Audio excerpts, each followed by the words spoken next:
Hello, everybody. This is Coney with the Panda Cup YouTube channel here at Lost Tech City 2022 with our grand champion. Well, who would have thought we'd be standing here just a few days ago? Mars has won. How you feeling?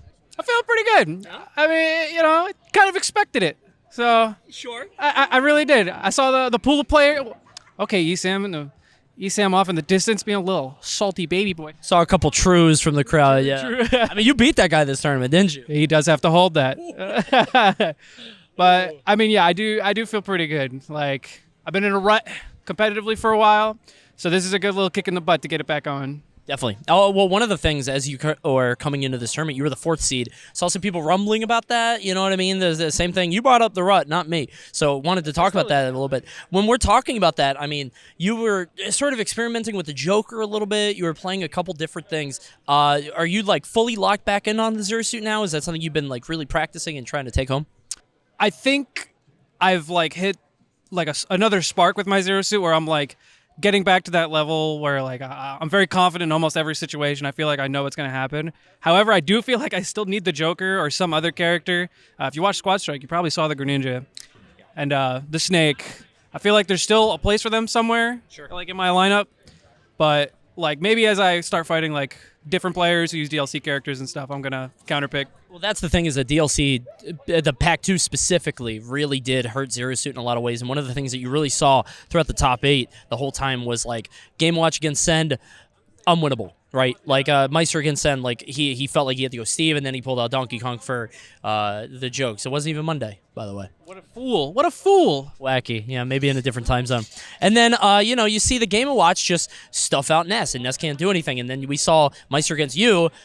Kind of looked unwinnable, if I'm being honest. I mean, we looked in the back, and it said that the stats were 5-2, but one of the sets were at Summit when you were guaranteed first United, so you played like Falcon. I trolled. Yeah, so you were very comfortable in that matchup in particular. I mean, once Meister won, how are you feeling, knowing that you were going to face him in Grands?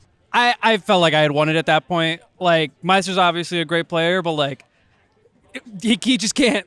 It's very unlikely he'll beat me. The matchup is very bad.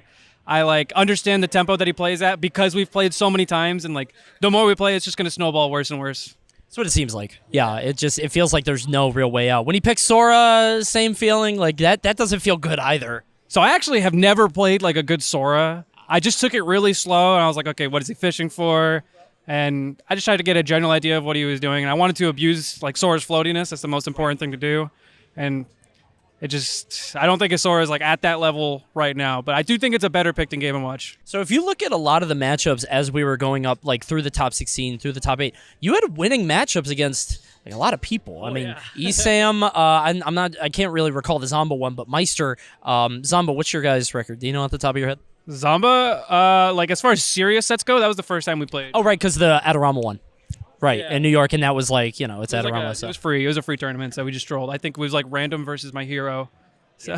Yeah, so but that's the thing is like it felt like you were kind of getting, pretty good rolls in terms of matchups. Is that something that you sort of felt like you were getting a little lucky in terms of the people you're facing, or, is it like you face every match like it, you could lose?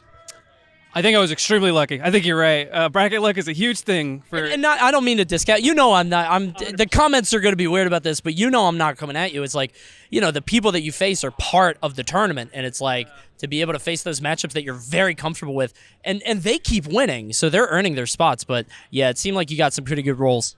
Yeah, that normally doesn't happen. No. And I also had the pleasure of playing Hungrybox to get into top 16 winners. So I had a smooth sailing bracket for almost every day. Obviously Esam was like the hardest opponent, and ties back into what you said. That's like the worst matchup I played today. Right. So. Yeah, and it's really funny because like when you have to fight Hungrybox and he has to go Steve, right? I mean that was that was a tough one for sure. So how do you? I mean, finally. You're in the Panda Cup finale. Thank God one of our players are. Jesus, right? I mean, that would have been bad. You're in the Panda Cup finale. What does this mean for you going forward? I mean, what tournaments are you going to next? The next tournament for me is Big House, which is literally this coming weekend. Yep. I'm going to the French Invitational, and then I'm going to the Ludwig Invitational. I'm going to a lot more tournaments, so I'll be a lot more practiced. That's busy. It's very busy. And you know what else? That tournament's on my birthday weekend. Oh, that's great. So, wait, is that a Scorpio? No, Sagittarius. Oh, that tournament. I thought you meant the one coming up. Never mind. Okay. I was gonna say that's like October. Yeah. The championship. Oh, that's a big deal. You're gonna be able to make it. And obviously Lima, Meister earning their spots as well. I'm super happy for them. I know that's not part of this interview, but I'm glad that Meister was able to make it. The guy's been like playing his heart out. So in terms of how you're playing, are you trying to like? Is this something that you think you could take into every tournament? Is this, because we talked about your brackets being a little bit easier. Is this something that you could take this fire and take to a tournament that might be, maybe a little bit more stacked in the future? Absolutely, because as I mentioned, I have a lot of tournaments coming up, and I'll have a lot of practice and no excuse to play bad. Sure. So it's something I could see going forward. Like, I have like a good like network of people that I like to play with like different play styles, and like I'll play with light if I need to like adapt to a fast pace, or I'll play like Wizzy or ESAM if I need to play slower. So, yeah. Yeah, it seemed like you were well prepared for this weekend, and I think you got a lot of your doubters. Shut them up. You got, this is a huge win for you, especially with all the talent here. Thank you so much for joining me, my friend. Thank you. I mean, we're just going to do this. Guys, thanks for tuning into the Panda Cup. Remember to subscribe. We're going to have more interviews next time. Keep it locked here. Panda Cup on YouTube.